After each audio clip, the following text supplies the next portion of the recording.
Go. Hello, my name is Sophia Delacotte with Coldwell Banker. Welcome to my YouTube real estate channel.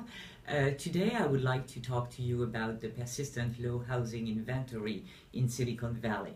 Everybody knows it, everybody talks about it, but does anyone know what to do and why? So let me give you a few possible explanations.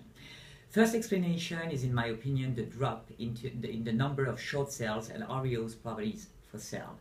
The second explanation would be that some homeowners are actually concerned on whether, when, and for how much they will find their replacement property.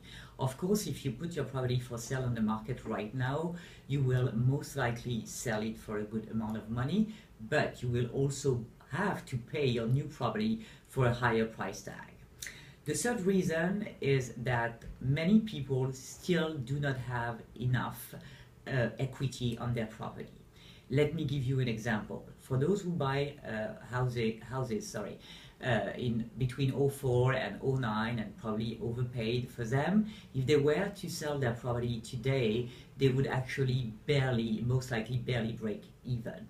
Another reason would be that some people did actually refinance during the recession, and they are now facing this question: do I keep this loan, this mortgage with a low interest rate, or do I run the risk to buy another property with a potential higher interest rate?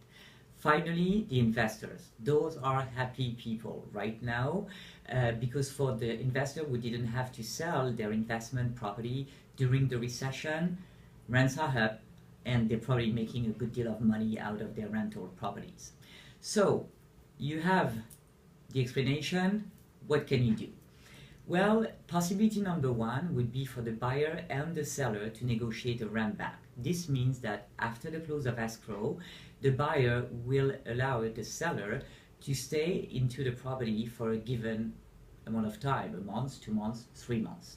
The other possibility would be for the seller to sell his or her property contingent to buying a new one. So in this configuration, it's a little bit different because actually the buyer and the seller won't be in contract before the seller find his or her new property. So you might consider that it might be dangerous for a buyer.